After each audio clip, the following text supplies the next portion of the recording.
All right, we're live. What's up, Michael Chan, my What's man, up, Anthony? Chantastic.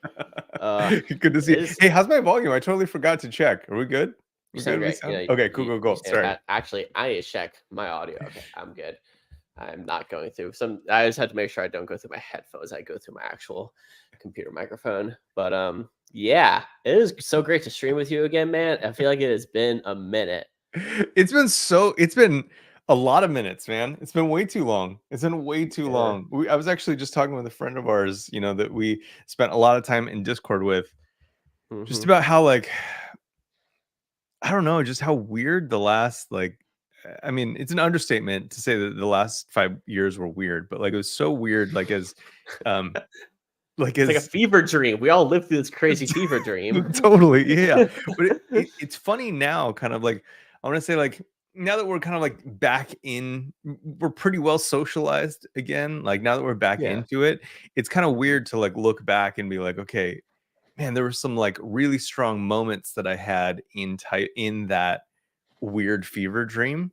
Yeah, in that That liminal digital space where we're on streams and Discord for like 8 hours a day having these yes, conversations. yes, yeah, yeah, yeah. And it's I feel like some of that has I'm still trying to figure out what it was, to put a name on it. Like what was it Mhm. and what was valuable about it and what we can take forward.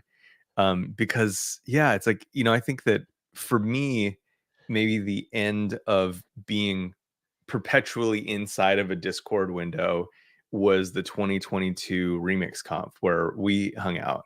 Mhm. And Yeah, it that's was kind great. of oh, okay, I guess we're back in person, and now it's really hard to bridge these gaps between this kind of in-person feeling and the perpetually online digital feeling. Yeah, I don't know. There's something there. I could say so much about this. I feel like what the first thing I would say is that a lot of people went through this fear dream without something like that. And I think we were extremely Mm, fortunate in that sense that we actually had a group of people to connect with at all. And that was just yeah. us in our house watching the news. Like, could you imagine? Is a pure nightmare fuel. So Yeah. Oh I think man. Yes. those spaces were so important for all of our mental health to be able to do that while we were locked inside and living seemingly living through the apocalypse for like a Mhm. year. Mhm. And but then it's like as you say, now we're back into the real world, and it's like, okay, I can't spend 8 hours a day on Discord. It's like how do I keep these relationships going and how I continue to connect with these people, like these meaningful relationships that we built and Yeah. sustain them now in this new normal, that's Yes. for me, that's where my head is at with all this, which is why Yeah. I wanted to schedule a stream with you. Right. Yeah, yeah. No, and I appreciate you making it a reality, because it is such a hard thing to do, and it's almost, once again, in the digital space you have to be as intentional as in the That's physical right. space, right? Where it's Yeah. hey, I want to spend time with you, so we're going to get together for a lunch, or we're going to go to this Mhm. hackathon together, or this Yeah. meetup or whatever. And so it's you almost have to do the same thing Mhm. to have conversations with people that you want to hang out with, that you predominantly interact with in the digital space. And it's tough. It's just a different mode, Yeah, and that's why you make friends with content creators. right. I know. Well, that's the other piece of it too, right? Is I feel that's kind of a hard thing. It's oh, because I think that was probably the space that Discord filled the most for me, Mhm. is like you didn't have to be a content creator to be comfortable in a small space with a handful of people talking about a thing that you're interested So in, right? it was more like a chat room or a message board from back in Yeah, the day. It had that exactly. vibe. Yeah. Yeah, and that's the thing that's really hard to create, because you and I are very happy just being oh, hey, we can connect in public, and then Yeah.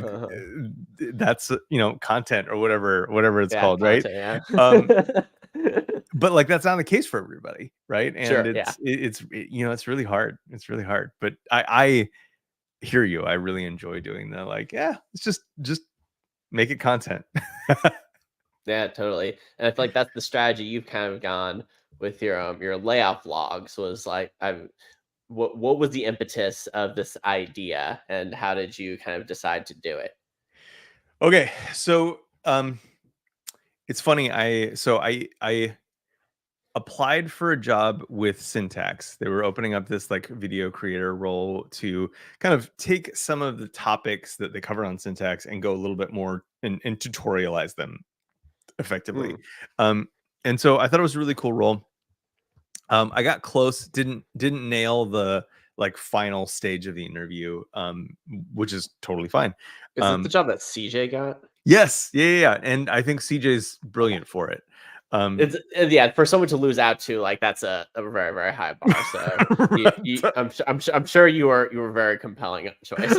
I'm like, for real. 100%. I was like, Yeah. when I found out, I was like, oh well, duh. Like I would have picked CJ over me too. Um, so I think that was through that process. They asked me like, hey, um, what is it that you like want for yourself over the next year? And that was a really hard thing for me to answer because I don't necessarily think about that. That means you don't think about yourself enough. You don't prioritize your own happiness enough. Yeah, You don't think about that. yeah. So there might be something under there. But yeah, it got me thinking, and then I was like, actually, like I really just want to get good at making videos faster, right? Mm, Because I think something that's interesting is, a lot of times you can go to the feedback that people give you, and it's like, oh hey, I really like your videos are great, like super high quality, I just wish you made more of them, right? And that's like a pretty mm. common refrain, like from people. And it means that I'm like maxing on quality and like minning on frequency, and that's like not necessarily a good place to be. And so I think that for me, it's like I wanted to do a better job of kind of like operating on the other side of that continuum, and then maybe land a few like, hey, I love that you post all the time but your videos suck. Right. Right. Yeah. No, I haven't gotten to that, but that was kind of like the idea, is that so then like when I got laid off, that was just bouncing around my head, is just like making videos faster. Mhm. And I kind of started with that, but then it ended up into an interview show again, and which is like notoriously hard to edit. And I like kind of like Well, burned and myself out of editing. that's your safe space because you've been It hosting is. interviews for years and years and years and years and years and years. It is my safe space. Yeah. It's like what I keep going back to when I'm too nervous to like try something different. Well, this is so perfect though. I'm glad you're saying all this. This is the whole point of my tool, is that it's about how do you accelerate the content? How do you take a Yeah. single person who's trying to create content and accelerate it? And there's whole other tools with like taking long form video and clipping it and creating Yep. like these short little things you share on the Instagram and the TikTok, and then that gets people to the actual long form interviews. Then you build up a following over 2 to 3 years. There's like this whole long game, and I know it works. I've seen enough people do it, but I've never done it myself. So I've never gotten to the point where I can create those short little videos. So that's Mm-hmm. that's one thing. That's not the problem I'm solving right now. I'm solving the problem of, once you create all that video content, how do you turn that into written content or just other Mm. repurposable Yes. content? Because I'm sure you don't do like transcripts for your interviews, right? Um, so yeah, one of the things that I was trying to do is like I was just like like pumping them into Whisper, just so it's not Okay. really a transcript; it's a little bit more like a caption, and kind of a bad caption at that, because there's no attribution in Whisper. Hmm. It's just pure, There's no diarization, correct? Uh-huh. yes, diarization. Yeah. Yeah. Um. So This is one of the things I've solved with my tool, by the way. nice, nice, nice. So yeah, so that's kind of the so yeah, the answer is like meh, right? Like Yeah, yeah, the sure. words show up on screen. No, that's good actually. That's something that I need to start using it for as well. But what I've found is that when you get that output, just the output of it's just like a string of text of every word Mhm. that is said in the video. You can actually feed that to a chat GBT or like a Claude and have it extract out what is actually happening in the conversation. And it can Hmm. summarize it and explain and know that there's multiple people talking without you even telling it. That was Yeah. the thing that I Yeah. found really interesting, is that you wouldn't have to actually feed it a thing with the speaker diarization in there. You could Oh, give it that's a raw interesting. output of the words itself, and it just reads it and it figures out that there's multiple people talking. It just knows how to do that. That's interesting. I mean, it totally makes sense, Yeah. right? Because people don't typically overlap like continuously, right? Like, Yeah. And when there's breaks in the conversation, if you're really reading it close enough, you can figure out what's actually happening. It's just yes, harder. It's a lot harder. So anyway, so the point is, even if you have a transcript that you're kind of like throwing out, by having Whisper, and this is what I use Whisper, I generate the transcripts and I feed the transcript to the LLM and ask it to create the topics, like what are the chapters, what are the things they talked about, and then you get a summary of the whole conversation. interesting. Yeah. Interesting. I love that. Yeah, because I think this is one of the things that was so hard about like React Podcast. Was like, in order to grow, you don't grow a podcast by making podcasts. You grow it by making clips and like kind of having, you know, surrounding content, maybe like showing up in blog posts and whatnot. But like podcasts are not discoverable. Like unless you're This like is one of the the things best that to solve. podcast and constantly show up at the top of Apple Music. Is the React Podcast RSS feed still lying around somewhere? It should be. Yeah. Okay, I your don't know. website's not anymore. Your website's gone. ReactPodcast.com is gone. It's not? At least it's it's just Oh shit. your domain expired, bro. What the? I mean, I know you have like 900 domains, so I can see how that could happen. Oh, you know what? I think my credit card, the card that I have on file with, it's like everything got weird, you know? It's like you go to everything. I had everything on Google domains and then it went to Squarespace. Ooh, that's rough. And then it's like, and then I had like an old card in there. It's so stupid. The whole thing is dumb. Okay, so I need an RSS feed to wait, hold on. Here we go. I got one. This is through Simplecast. Okay, so I'm gonna show you what I can do. Show you the magic of auto show. Okay, let me just close out all my windows with my personal stuff. Okay. Man, that's so crazy that it was like, that's how like in the past that thing is. It's like it was down. I didn't even know. When was the last? Actually, it'll say it's in the RSS feed. It's probably like 4 years ago. Last episode you did. December 2020. That would be, actually, it was the last one with Cassie Williams on Dreams and Disasters.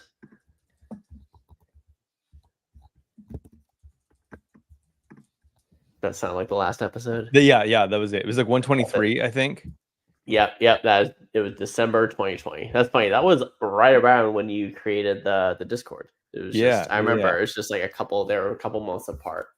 So let me share my screen. I'm gonna show you something. Okay, so auto show is basically a big ass Node script that you can run on YouTube video, a YouTube playlist, or a random list of YouTube URLs or an RSS feed. So I need to do the RSS feed command. To pump this in. I'm just going to create just like a couple of these. This will run on the entire RSS feed if I just like keep it going. So I'm just going to, for now, just do a couple. And then I'm going to give the crappiest Whisper model just for the sake of this demo. So I can configure either base, medium, or large for Whisper. Okay. What this is going to do, this is going to create a markdown file that takes the URL, the channel website, title, publish date, and then cover image, which is probably just the React Podcast cover.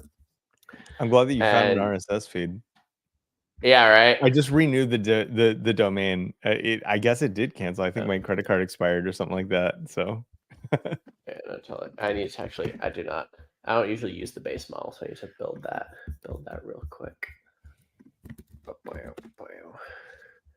Because I usually use the large model, not the base, because it gives you better. So when you use Whisper, do you use Whisper CPP? I literally just type Whisper file name in the command line I've never Well, gotten further than how that. did you install it? What did you install when you Oh yeah, I installed the installed it Whisper? with Pip or Brew probably. I think I Okay, installed it so you're initially with using Pip and then Brew. so then you're using the Python Whisper probably. Yes. Yeah. Yeah, that's the slow man's Whisper. It's so slow. Yeah. Is there? You Yeah. you need to get some Whisper CPP in your life. This will run. It's in C++, so it runs significantly faster. Oh, that's on Brew too. I just needed to do the different. I'm gonna update my script right now. I don't use it through Brew. I cloned the Git repo down. I'm not sure how that's gonna work for you, but if that works, that's actually probably pretty sweet.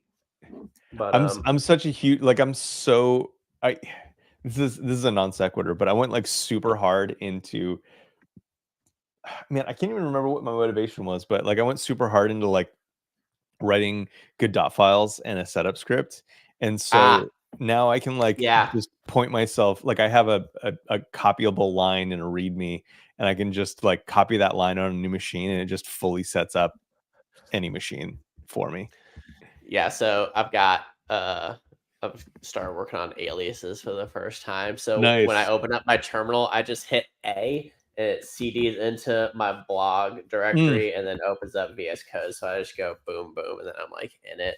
And nice. then for like my private repos where I just like don't really care about commit messages, I've aliased adding and committing to GC and then pushing to GP. So I want to just commit and push. I just go GC GP. Nice, nice. Bam. Yep, yep, yep. Yeah. Dude, aliases are great. Actually, This do guy you use npm init with your type to module. This one's huge because you always got to set your type to module if you want your ESM.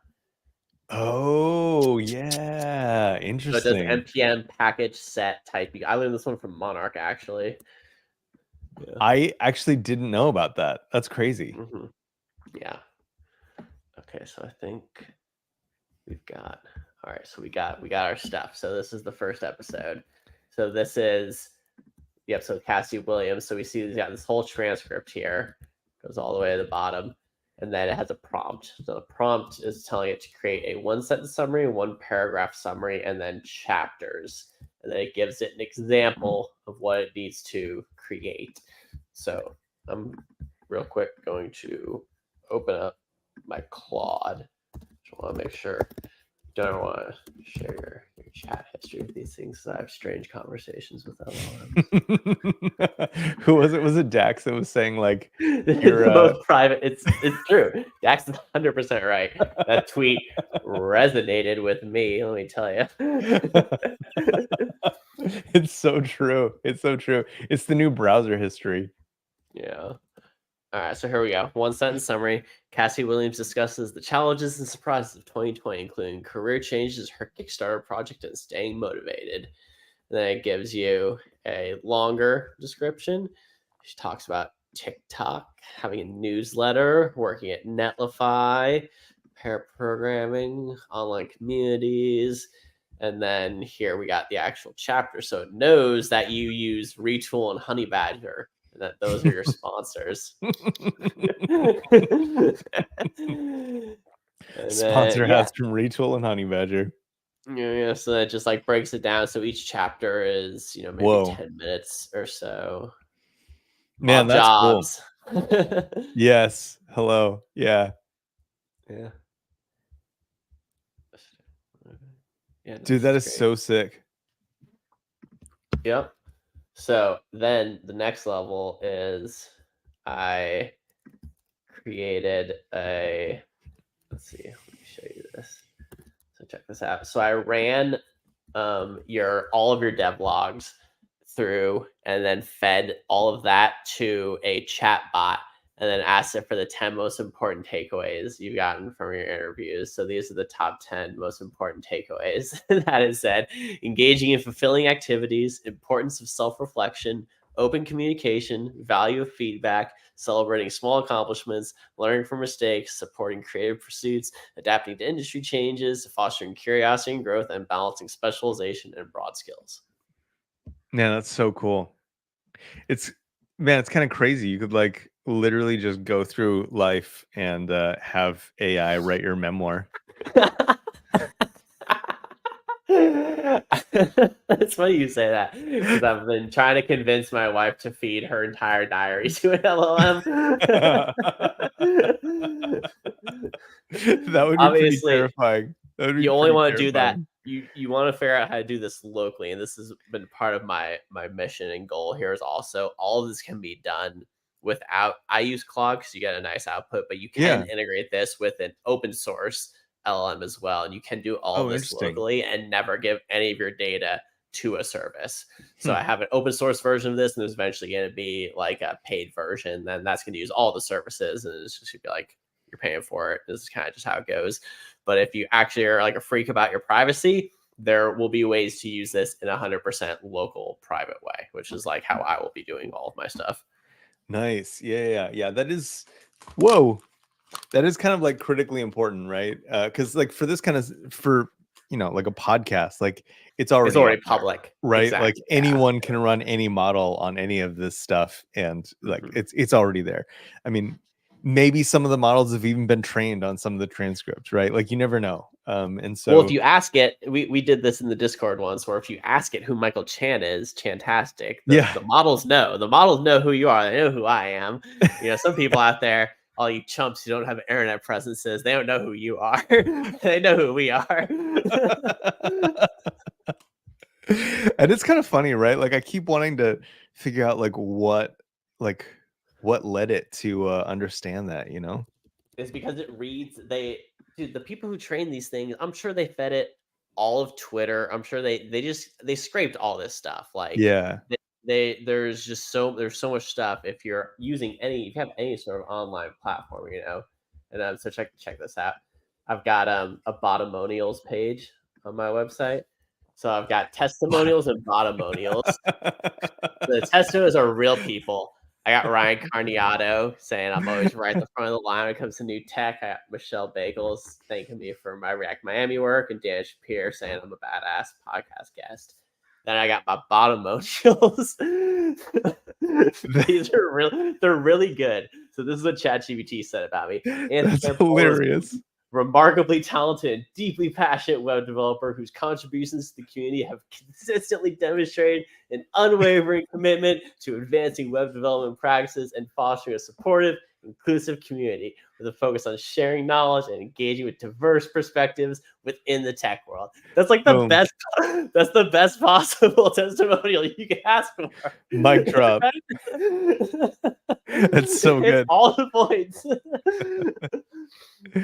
What's Claude say? So Claude also sent him extraordinary, significant contributions. Let's see. I like they highlighted my ability to break down complex topics into easily understandable explanations, and they have a gift for making web development accessible to learners of all levels, from complete beginners to experienced developers looking to expand their skill set. It's so funny, man. It's like some of this stuff is so formulaic too. Like what do humans Really want to is. hear about stuff? Like humans want to hear that they were both the bottom and the top. They were both Exactly. extremes and everything in the middle. Yeah, it's If I was a robot, I'd be laughing at humanity so fucking hard. Yeah, I'm sure they're getting a kick out of us. So the layoff logs. Yeah. So you were creating those, and you wanted to make videos faster. Yeah, so that was kind of like the initial goal, but then kind of like as we discussed, I kind of fell into making it hard, and I kind of did that thing where it's like you do two goals at once, where I was like, oh, actually I should probably learn how to edit a podcast, right? Like, and So what because have you thought about just taking these interviews, doing like one every 2 weeks, and then chopping it up into 10 clips, and then releasing one of those a day? yeah, I think that's actually a better way to do it. Actually, yeah, and I'm kind of That's how curious. all of the podcasts I watch, like the real, like they all do this. They all have, Yeah, some of them have like different clips channels, but they'll put out a whole episode, and then there'll be like a whole chunk of 8 to 15 minute chunks of the episode, and then they just yeah, release all those with a nice catchy title and thumbnail, and then they turn an hour and a half long piece of content into 7 different things, or however yeah. much. I This mean, is what that's like all the the Joe channels I Rogan watch do format, this. right? Like That's one. That's Yeah, exactly. yeah. It's Yeah. like Joe Rogan like rode that machine into, Mhm. millions and millions of dollars. Yeah, I'm curious, do you like seeing those before or after? Like, do you like the shorts? It Like, hey, depends. episode's coming up.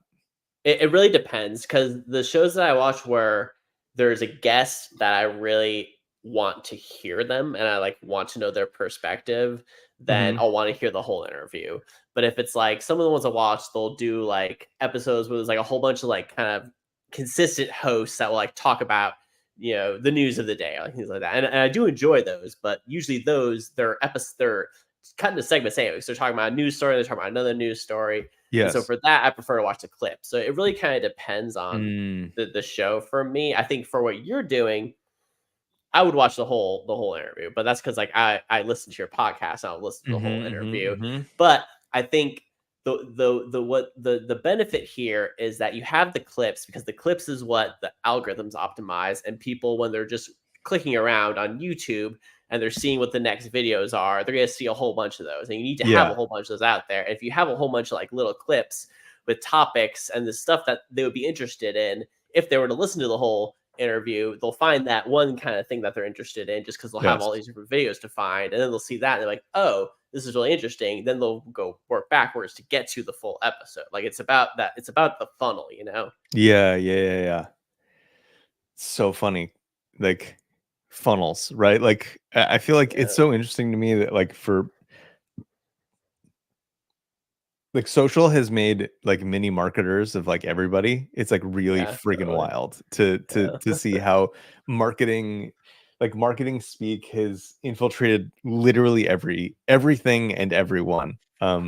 Yeah. No, yeah, and I've resisted it for a while, and it's one of the reasons why I never played this game with FS Jam. I would just put out the episodes, and I would be like, "This is the conversation. You can listen to it or not." And it's like Yeah, that was nice. It also would be nice if I had 10 times as many listeners, and like a third of them were paying me $5 a month. Like that would be much much nicer. sure, sure. Yeah, Yeah. yeah. So yeah. So I don't know. That's interesting. That's cool. So, and then with your thing, can you like, you talked about clips. Can you identify like what's the process of like identifying clips?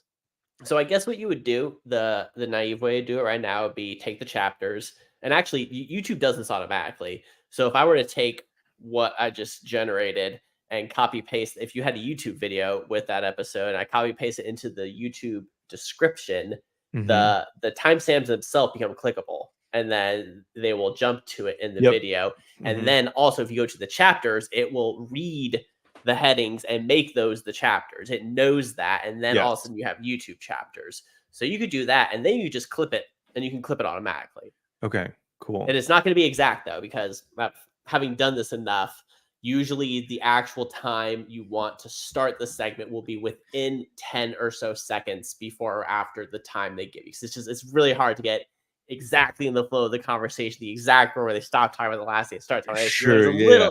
a little bit of manual effort you still have to do, but it gives you the broad outline of what you would want to clip, and then you can just make sure you're lining up where the clip starts and ends, and you'll be able to do this in a day and clip your whole show. Interesting. Do you feel like so something that I'm always kind of curious about is like how you would integrate because it seems like text is like text really is kind of like the interchange format for a lot of these things. You know, you give Yeah. text Mhm. to a model, and then the model can help you in any way that it can where text is the output. Mhm. Right? Yeah. And so I'm Yeah. wondering like what are like the good like could you export that to like I don't know if there's like a markers list, but like a a Final Cut timeline or something? Like what would the text output be that you could like actually apply those as markers? Well, it's Like because you get timestamps. You use the timestamps, and yeah, but then you would still have to like go like scrub over them, right? Like you can't like import. I think that's the thing is like what's the importable piece of it? Because like if you had an importable yeah. piece, then you could I don't know enough about video editing software to yeah, even yeah, have yeah. a way to even think about how to answer the question of what you're asking right now. But you're Totally. correct. I'm spitting out a long string of text of ones and zeros and letters. Yeah, That's yeah, it. yeah. So at a certain point, if you have to figure that how to interface that with video editing software, the video editing software has an API. Like anything's possible, but Yeah. you could turn this into a JSON output instead of a Markdown output, and have your chapters be objects that have key values. Like do all that, but that I still don't know where that ends up at your video editing software. Interesting. There's something, yeah, I like that's the piece of it that like I'm really like interested in is like kind of because I think I want to know how to get it back into my editor, Mm. like Yeah, and I know there's a lot of services that you'll feed them videos and they'll create clips for you. I haven't tried any of those because they're all expensive, and they are the fact that extremely they're expensive. expensive makes me think they probably work to some extent. But Maybe, yeah, I don't know, like AI headshots are expensive and like it's not that hard to do it on your own. I'm not sure what you mean by AI headshot. Like to create like just AI generated images. Like you do photo AI is like $10. That's pretty cheap. Yeah, yeah, yeah, yeah. No, You I get mean like like 1,000. yeah, yeah. I mean just like the industries that kind of like have things priced high. Like it doesn't always mean Right. that No, I agree. Yeah. there's a lot of difficulty on the other side. I just feel like if all of them were crappy and all of them were expensive, then someone would make one that's slightly less crappy and not expensive. Then Yeah, yeah, yeah. I heard you everyone would saying. just use that. Yeah, In which case, maybe that's what we need to make. Maybe no one's made yeah, it yet. yeah. Because like I think it kind of on your vision of having like giving more control to the consumer over their own privacy and which models they use and all that kind of stuff. Yeah. There is also this kind of idea of like, okay, well, I don't want to use a service to generate all my clips, and so if I can map those to timestamps, like I can like use that to kind of do the edits on my own or like So I guess start the edits on my own. my question is, what is the overlap between film people and developers? Because you're kind of a unicorn in that respect. Most Y- people who are very into film editing aren't developers, and most people who are developers aren't into film editing. At least Yeah, in my yeah, that's a good opinion. yeah, that's a good question. I mean, like I guess that's a good point. Like I don't know how many people like how did you guys get your podcast out when you were like We use how did Transistor. Transistor is our whole interface. You just feed it an MP3 file, and then you input all the show notes just in a but like form. you guys didn't edit it, you just let it Oh, go? I edited it with Fission, but there's no video. Oh, okay. Okay. I just did audio editing, and I know I see. audio editing because I was a music major, which also makes me a unicorn. I mean, audio video editing, at least to the extent that you're like editing an interview or a tutorial, is really just audio editing with a video track. Sure, yes, to a certain extent, if you only have 2 cameras. Yeah, yeah, yeah, yeah. Yeah, yeah. Um, but yeah, I don't know. Now my head's kind of spinning on like how to bring that back into the framework because that would be kind of So you fun. use And Final Cut? Is that how you edit all your videos? I use DaVinci You use primarily. DaVinci, okay. Yeah, yeah, yeah. I'm not sure. Like there's something intoxicating about how complicated it was when I started it, and it kind of like gave me DaVinci? yeah, yeah, yeah, yeah. It's Oh like god, that makes me not wanna try it then, but I need to get comfortable with the video editor. I've I- I've I've done, like I can use iMovie to, like, just clip stuff, but it's like, I know this is, like, a super stupid way to do things. I need to just, like, use a real video editing software. So iMovie yeah, is trash. It's like using GarageBand for audio? totally. I mean, you can use like Final Cut is iMovie Plus. But I don't So wanna pay for Final Cut, so that's, like, right out the window. Like, no chance. That's like it's like hundreds of dollars, isn't it's it? two. Yeah. It's only 200. Oh wow, they dropped that sucker a It lot. I used to used be to. like $1,500, and I think there were like different Okay, versions of it. so Yeah, but then Final Cut yeah. Pro X, I think, is when it all changed and it became a Interesting. reasonably priced product. I might just torrent DaVinci Resolve. Oh, DaVinci Resolve is free. Oh, it is. Yeah. That's excellent. Okay. Good for them. Yeah. Then I'm just Nope. gonna download it. That was the other reason that I wanted to pick DaVinci, is because like I always like to pick technologies that I could reasonably teach somebody. Because I Gotcha. enjoy doing that I kind of agree. instruction. And like, Absolutely. download or buy this $200 piece of software with no Yeah, demos it's a is a pretty pretty big big blocker. Yeah. blocker. Yeah, I just signed up for Black Magic Cloud. Is that even necessary? I don't think so. I don't think so. Okay. The other thing too is like apparently CapCut is, I don't know, on the rise. Like people are actually CapCut. doing things with it. All of it was this like the TikTok editor? I think so. Yeah. That might be what I want. If I'm gonna end up with TikTok videos anyway. Kind of silly not to. Hey, we got Mike Cavalier in the chat. What's up, buddy? I had him on the stream not too long ago. He also built an AI tool where you can Oh, nice. write. You might like this. You have kids. It creates children's stories. You give it an age range and a topic, and it generates you a children's story. Oh, that's a really good idea. Yeah, it's called Story Time, and I kept calling it Storybook by accident. Oh no. I actually tweeted out a storybook. And I'm like, wait, that's the different thing. And like Storybook, I mean, there was always this name collision too on Storybook with there's a video game, I think, or I don't know. There's a Some kind of, lot. There are many things called Storybook. yeah, exactly. There's Like at least a dozen things called Storybook. yeah, like Storybook is kind of like the name of a category of thing, right? Yeah, But exactly. Yeah, uh that's funny. Okay, so CapCut. I might need to look into CapCut. And then you said DaVinci Resolve is free. Yeah, you've told me about DaVinci Resolve in the past. That's been every time I've asked this question for the last like year and a half. That's usually the answer I've gotten. yeah. That's right. I was talking about your app. Story time. Let's go. Yeah. So what have been some of your favorite interviews you've done?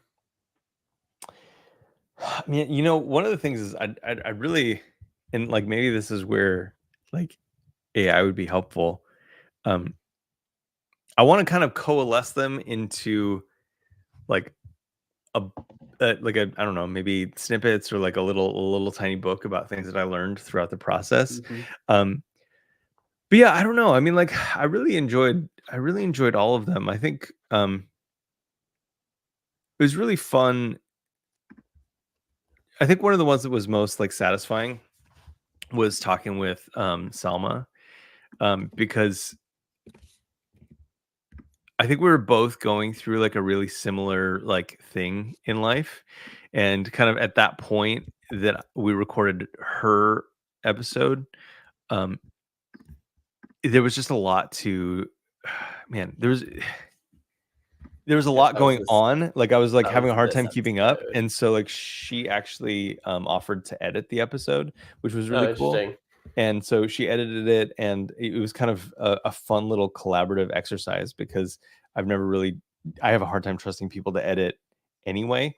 That's people funny. who I Actually, would pay to you edit. mentioned that. I never had anyone edit. I edited all the FF Sham episodes myself. There's only one time ever Aldo was like, "Hey, can I edit my episode?" Because he like got really excited when I sent him a rough cut. And I never sent anyone a rough cut. It was only because he was asking for a rough cut. Yeah. And then I was like, I had to tell him, I was like, "No, Aldo." I was like, I need to edit this myself. And then I ended up, and then when I sent the final episode, and I was like, sorry, I hope I was like harsh, or he was like, "No, you were 100% right. I was totally silly from even thinking I could do this. This is like so much better than what I would have done."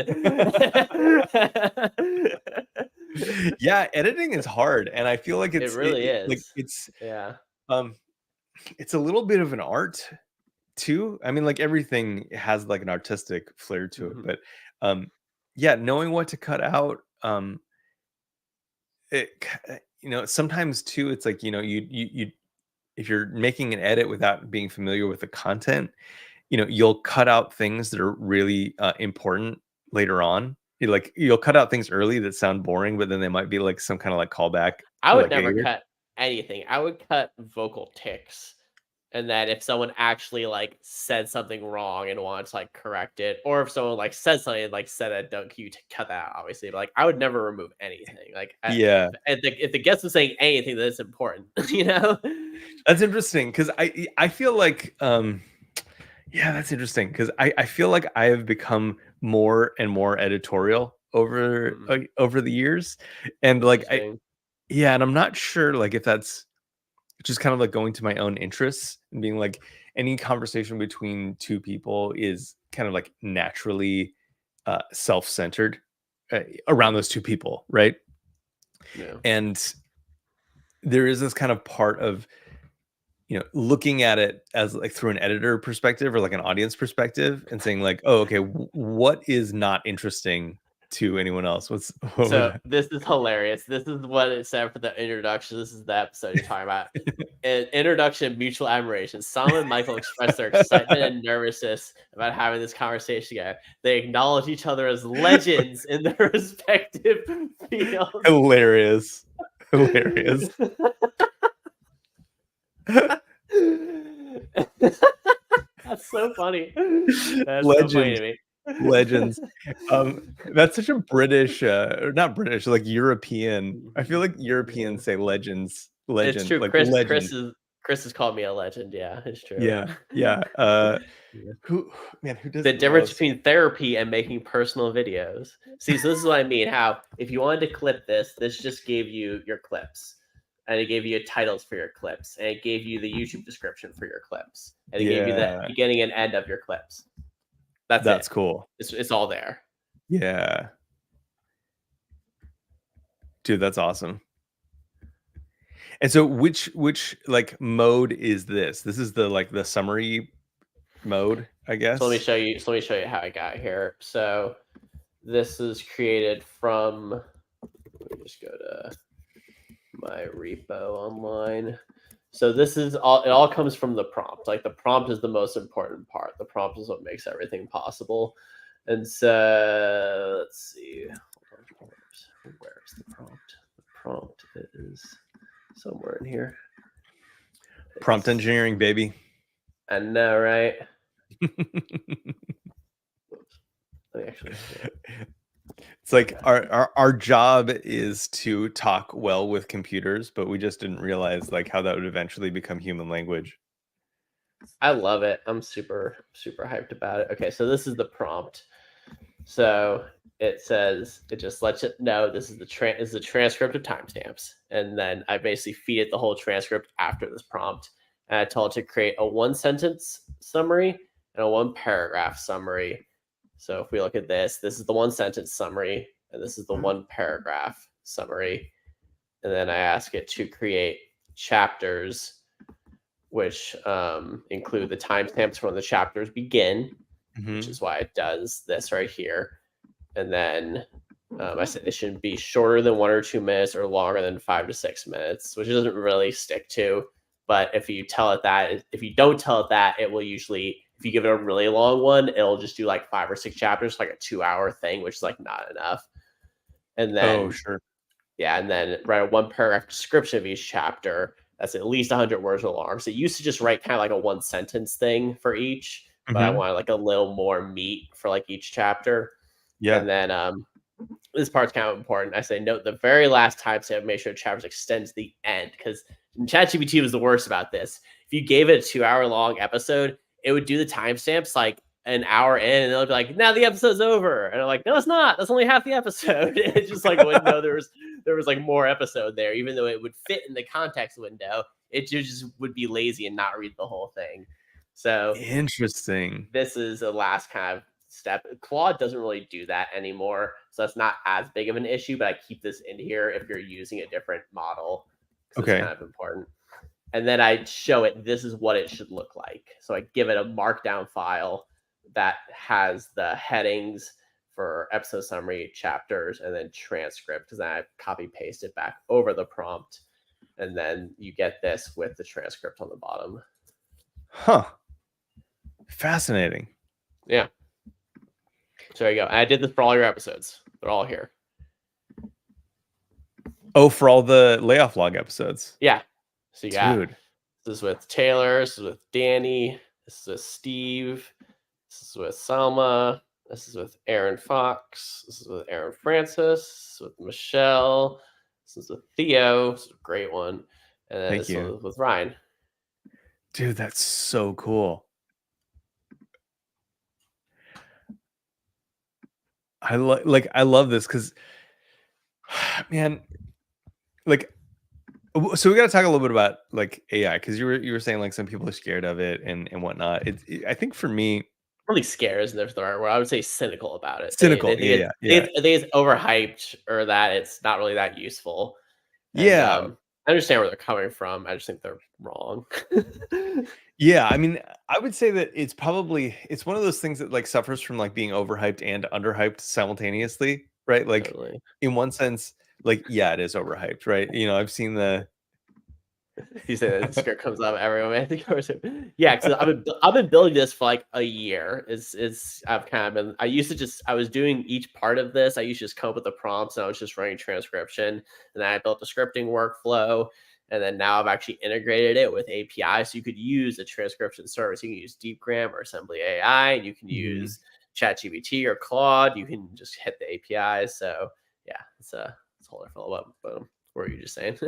Oh, no, no, no, just kind of like it is both simultaneously, right? But like I think that like for us as like programmers, it's like we're constantly getting further and further away from, it's like binary Mhm. and then like assembly and then C and Well, then in some ways, languages that though, have nicer this syntax than C but compile to C, right? Like whatever, right? thing though, with the LLMs have gotten me closer to the code than I've ever been because I'm collaborating with it to write like low level node CLI scripts before. Like I never knew how to Yeah. do this before. Like I could not Yeah. have built this without ChatGPT, or I could Yes. have, but it would have taken me an extra year to learn all the node syntax, have to do all this stuff because Yeah. I have my backend skills in terms like I work with a database and ORM, but I never knew how to node scripts. This was not a skill I was taught in boot camp. This is not a skill I developed Yeah. like as I was doing front end. Like I was like slinging React divs and shit, which is totally different from node scripting. Yeah. They have nothing to do with each other. So I could That is not build true. this project without an LLM to collaborate with. So this is Yeah. actually, even though I can work with it through a natural language, it's writing code for me and I'm implementing that code, and it's helping me create better error handling. It's helping Yes. me understand the errors I'm getting, and it's just like all this. And so that's why I feel like some people, partly why they're cynical about it, is because they haven't really ever done that. They haven't like really gotten a sense, because they'll ask it a question and then they'll like get some response back, and it'll be like this weird robotic kind of thing that's like kind of Yes. useful, half not, and they don't really know the depth of what they could do with it if they sit down and like have like a bug that they don't know what to do about. You can feed it that bug and the relevant code and be like, hey, what do I do about this? And it'll give you like a whole bunch of options, and Yes. it'll be actually really useful stuff to think about or to try. And usually the first one is the one that fixes it. Yeah, yeah, yeah. It's like people who get their clothes tailored like swear by it, right? And it's like, why would Mhm. like you have to, like, why would you wear like off the shelf clothes? And like it kind of feels like the same thing. It's like like it, yeah, off the shelf like AI kind of sucks, right? Like Yeah, you totally. have to really dive into tailoring it to what you want. But like once you have kind of worked out the quirks, it like is great. And Yeah. it's, I don't know. No, It's I think that's a good thing. I think that's a good metaphor, because it's a lot of people. I think part of the problem is a lot of people would use ChatGPT and just hit the website and use the free model, which is yes. actually a lot worse than the paid model. And then Yeah. the people who pay for it and use it are like, wow, this is really incredible. And the people who are just like trying it out for free are like, this thing's dumb as hell. Like, well, yeah, you're using the dumb as hell. You're using you're using the challenge GPT. You gotta use the smart GPT. For sure, for sure. Yeah, it is. I don't know, it's interesting. It's an interesting time because I think that it is really shining a spotlight on people who didn't already have digital literacy. Um, Mhm. and Yeah. it's like just getting worse. Like the divide between people with and without digital literacy is becoming staggering. I was having the same conversation with Monarch actually on a previous stream, how, we're talking about how empowering the tech is and stuff, and he was talking about this, and I was saying like, but people don't feel empowered, and I know that I'm very unique in how empowered I feel by AI, and that's why I've been like sharing it. Like my wife, especially my wife she's a copywriter. She has a master's in writing, and Yes. so she was very very resistant to this stuff. But I've kind of slowly like shown her some ways she can work it into her workflow, and ways she can use it to help accelerate some of her work, even just as a writer, not even as a developer at Yes. all. And she's slowly kind of like started to get into, and now she'll just ask ChatGPT random questions and stuff, and she's like researching things, and it's just like, you don't have to make your whole personality. Like you can just find little ways to get use out of it. Yeah, but some of us like making, one thing our whole personality for a little bit. Yeah, totally. That's me. 100% me. Yeah, I mean, I did have a React podcast for like 3 years, so That was a good one to hit yourself to. I hang mean, your I hit hang your hat myself. on. I mean, my bet on Redwood was in large part a bet on React. Even if by just investing in the React framework that failed, I still won. Yeah. Man, it's so crazy just how much it's so wild. Let's talk about frameworks for a second, because How little or not little do you care about RSC? RSC. I I feel think like I here, cared about it so much throughout like 10 2021 and years ago. 22 that I could not possibly care about it in 2024. And everyone seems to insist on still caring about it. And I'm just like, guys, we're past that now. I know. It's I think it's interesting, right? Like I really I like the intention of like what they're trying to do. I think that JavaScript is the only language that can actually be full stack, right? Like we talk about full stack this, full stack that, what is full stack? Is this full stack? Is that full stack? Like JavaScript is Yeah, the only language that you should make could a be podcast about full stack. That'd be cool, right? Someone should totally do that in like 2020. It's true. It's true. Yeah, like and like JavaScript's the only one that can do it, right? Because like everything has to eventually hand off to JavaScript, right? Like Yeah. like the idea that you don't have JavaScript, it it's kind of like not even there just aren't actual sites that don't use JavaScript anymore, right? Like like it's just you have like, and even I think the big thing for me is like, oh, okay, well, you actually can't build strongly accessible UIs without JavaScript, right? Like the primitives don't exist for Right. you to be able to That's like right. build those. And so it's like, okay, well, that's kind of the baseline, right? Like we're talking about building a web for all, and like for all means we have to use JavaScript to make something on the page accessible to other people. Like that's the baseline for me. And so at that point, now it's like, okay, well, how much do I care about only ever writing one language? Or like, well, I guess, I mean, at a minimum, you have to write like HTML, CSS, JavaScript, and SQL. And so like the question is like, do I want to add one more Me. language to that on the back Yeah, end? I've never really written SQL. Some of it use Prisma, and if you don't use Prisma, you can use all these other the Drizzles and the Kaisleys and the whatnot. That is Whatever the kids are into these days. yeah. That is true, right? Because that's just JavaScript. To a certain extent, some of them insist on giving you a JavaScript interface to stick a SQL string in, which I always thought was just like super silly. It's so stupid. Yeah. I gotta say, I really do hate like JavaScript ORMs. Like I've had a number of questions with like the online personas of like JavaScript ORMs, and like it's all stupid. Like it's the all only reason so the only stupid. reason why I was able to get into Prisma so much is because Redwood built a whole framework around Prisma. Right. So it's Yeah. like Yeah. every single issue people have with Prisma, like the Redwood team spent like 2 years having already fixed. So it's like I understood why everyone hated it. But at the same time, Yeah. I was like, well, yeah, it's because you're using it the wrong way. Why didn't you have the creator of GitHub hire a team of people and figure out how to use it for you, huh? Yeah. It's okay. So what is tell me the value of Prisma like for you? then. It let me work with a database at all without needing to know how the database worked or ever write a single line of SQL. That was the value.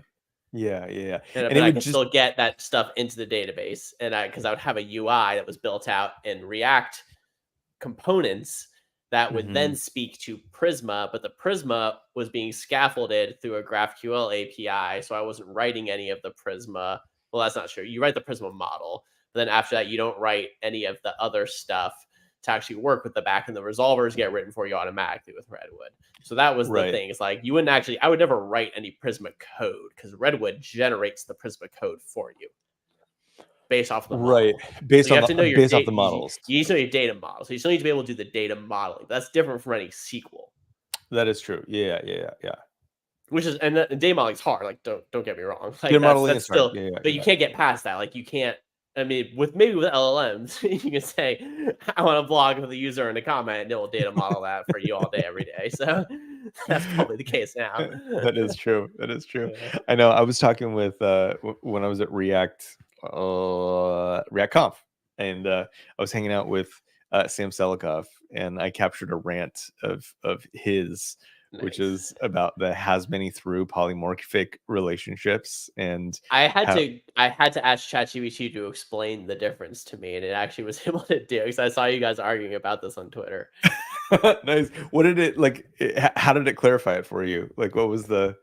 Well, it clarified it required like a whole blog post to explain, so it was not Sure. simple. But it was basically Yeah. just like I don't even remember, but I could probably pull up. Let's see if it's in my ChatGPT history. Let's see. What? Tell me about the other conferences you've been to. I've missed the whole conference season this year. Oh yeah. I went to what's it? I went to React Miami. Went to React Conf. I went to Epic Web.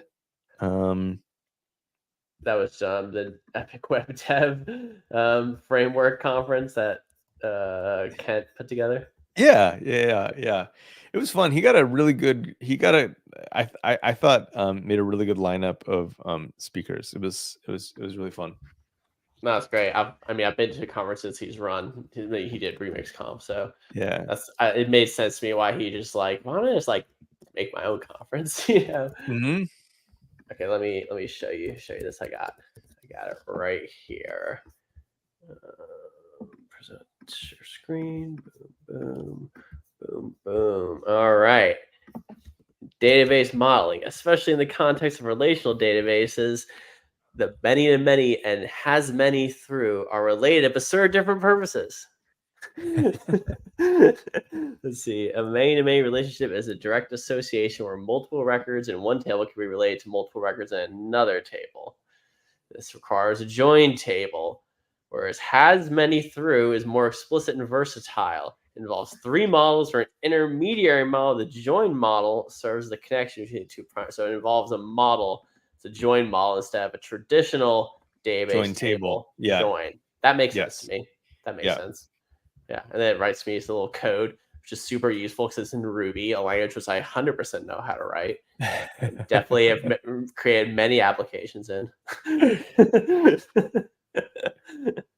So yeah, Yeah, there because you it's like the whole point is like, oh, you don't have any like let's see, what is a good example? Like yeah, like a teacher. So in that example, like a professor doesn't have students. It has students through the courses that they offer. Like a professor only has courses. go. I think is that what it's let's see.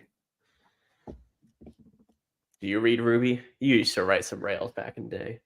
Yeah, I mean like this is just like it shouldn't be too much different than Prisma, right?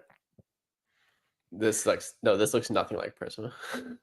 No, but the concepts are there, right? So like a student, so you have a student model, and that model has many enrollments. So a student enrolls in or has enrollments.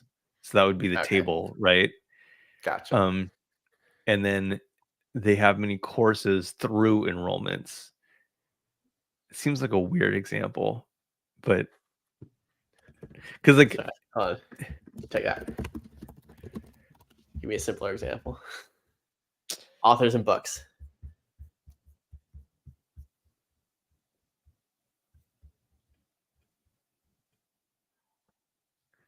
Okay, I here we love go. that you can just like pick up where you left off on these. It's so cool. Yeah, no, absolutely. Okay, so is this easier?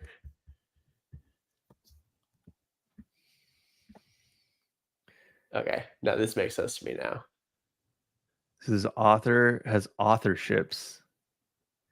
Why authorships? These are so confusing. Have it do in a like a doctor with patients through appointments.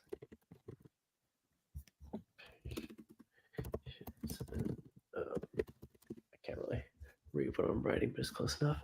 There we go. Or I guess we could have stuck with students, but yeah.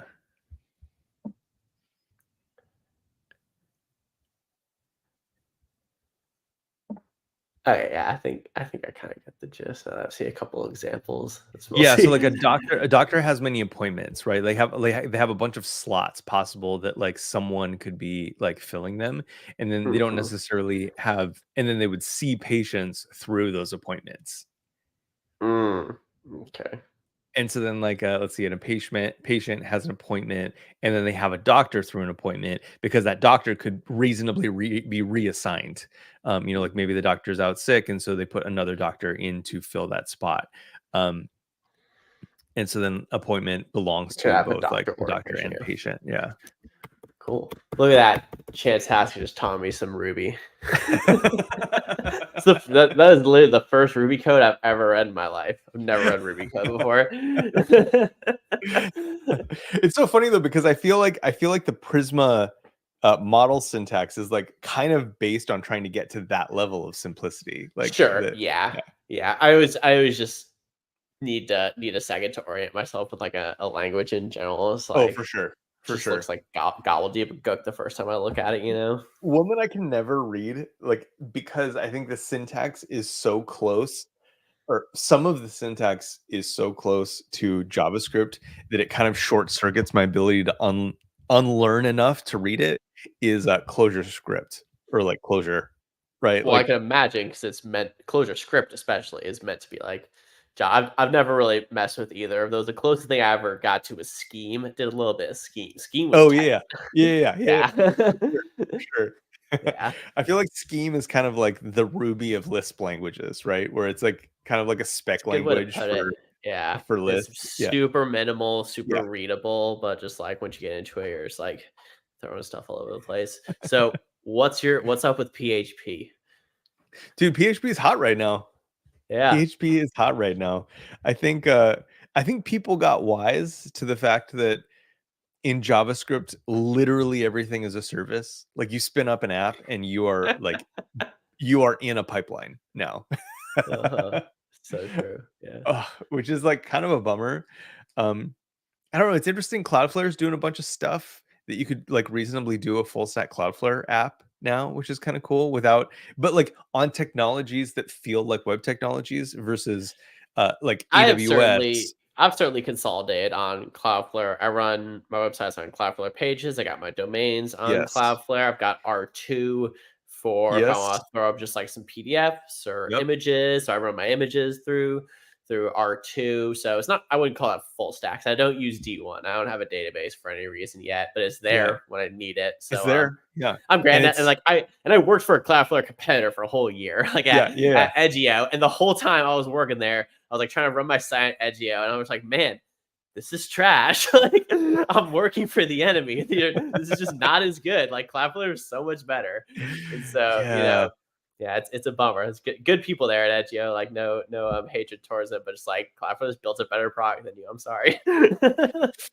I mean, it's tough, right? Because it's like I mean, Cloudflare definitely seems like, it's like they've already, public company, and Yeah, they got the momentum. they got the momentum, they have the resources to just like watch and see what happens, and then kind of like hit hard, like strike fast. And like Yeah. D1, it's like, man, there's a lot of startups around like SQLite, Edge SQLite, SQLite. Edge No, I know. SQLite. I did an interview actually with when I was at Remix Conf. I interviewed the Terso guy, Yeah. Glauber, and the Igor, the one who did D1 at Cloudflare, and had like Yep. a Yep. conversation, it moderated conversation between those two. So I saw this whole. I've followed this SQLite Edge trend like diligently as it's been happening. It's very Yeah. very interesting. Yeah.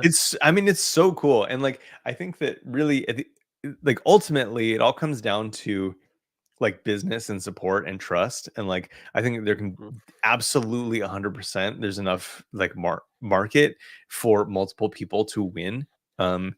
But it's like you end up having to differentiate yourself on non-technical things, right? Like, like at some point the product is technically good enough, and the thing that you differentiate yourself on is like the service and the reliability, and the fact that other customers trust you and all that kind of stuff. And like, it's funny because it all kind of comes back down to marketing, right? And I don't know, that's the world we're in. Yeah, man. Yeah. Cool. Anything else you want to talk about? We can kind of start closing it out. Yeah, no, I love the direction of the thing that you're building, because I think that there's a handful of products. I know, like, Cassidy was working on something. I think they pivoted a little bit into like a different AI I do space. remember she joined an AI company that was about Yes. repurposing content, so that's very, very similar. Yeah. Yeah. And then I think Chris Sev made Video Tap and all that. And it's like really interesting to see how these, like, the content machine from text. I think the thing that I'm still very interested in trying to figure out is like making that a two-way conversation, right? Like, what Between the video and yeah, the like for output. video Yeah. Mhm. specifically, because Yeah. the thing is that like I have tried, I have paid So for what a do you know number of about those services. what do you know about Blender? I don't know much about Blender. So I got a buddy. We're working on a project right now The where 3D Blender? so I think so. Pretty sure it's the same blender, but he's doing most of the back end right now, and I can't talk about this too much because it's kind of like a secret project we're doing. But it's basically, imagine if you took a short story and then turned it into both an audiobook and a visualized image for each like line of text. So it Yeah. creates like a visual audiobook essentially for Okay. like a short story. Mhm. So that he's generating videos and it's coming from text. So Monica Zori has some sort of connection here between the two that I don't quite 100% understand. So I Yeah. need to get you two involved in the conversation. Um, his thing is not yet public, and so I'm trying to get him to make it more public. So it might be hard to do it on a stream, but at some point you two should really chat about this. I think you would have a very interesting conversation. Yeah, I think that'd be fun. Because I think that's the piece that, because I think we're seeing a lot of that stuff happen in code. Where it's like, oh, okay, Mhm. well, I can, like, so VS Code is a perfect example of this, or a Copilot, right? I Yeah. have, I open up my editor, I have VS Code. I can kind of start that conversation in the midst of the work, right? And Mhm. I think it'd be nice, like, that's the piece that I kind of want to connect a little bit more of, like, okay, so I'm in DaVinci Resolve and I want Mhm. to basically start a conversation with an AI model where it's like, hey, identify some like clips for me. And then it Mhm. just like puts like different color markers for like, oh, hey, this would be a good, clip. Yeah. So and so Yeah, I talks about mean, like I whatever, think right? we're really close. I feel like I already have that. It's just not integrated with the tool, and that's what you're saying. It's like I already have that. I just have to figure out how to feed it to the tool. Is basically Yeah. what you're saying. Yeah. Yeah, And I interesting. I don't know. I know that like specifically, I mean, now we're in the weeds, but like, specifically DaVinci Resolve like kind of like interfaces via Lua. You can like program it via Lua. I haven't Mhm. done enough to know anything about that. You know who But knows how to program in Lua? ChatGPT. ChatGPT knows how to program in Lua.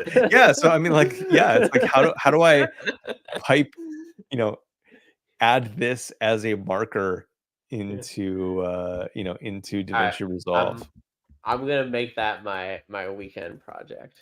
That'd be See how so far I cool. I would get. friggin' love to see that. That would be Uh, amazing. Lua DaVinci Resolve. All right, cool. Yeah, we'll see where I get with that. Cool, man. And Cool. I'm gonna run this episode ourselves through the tool, see what we get, and Yeah. feel free to share this in your layoff log if you would Yeah. like. And yeah, this is super fun, man. Yeah. Really glad to chat with you. I wish you best of luck. Let me know if there's any way I can help out in your like job search or anything like that. For If you sure. need like I think I already gave you a testimonial online, so Yes. Thank you for that. I appreciate it. no, it's 100% meant it. Like you're definitely a good catch. So Well, thanks. It's been, it was an eye-opening adventure, and I hope that everything goes well with this and with your kind of, independence. I think that I've yeah, always wanted to like do that, so I'm curious to see how that ends up going for you. the first step is marry a wife with a job. That Helps a that lot. makes a difference for sure. Yeah, totally. Yeah, but yeah. No, yeah. I'm making some money though, so it's going. Cool. Well, Awesome. dude, it's so good to Well, see you. Always good to see you. yeah, and thank you, Mike, for being out there, and anyone else if people were lurking and watching. Thanks for joining. So it was Yeah. a blast, and we'll catch you next time. Peace. Peace.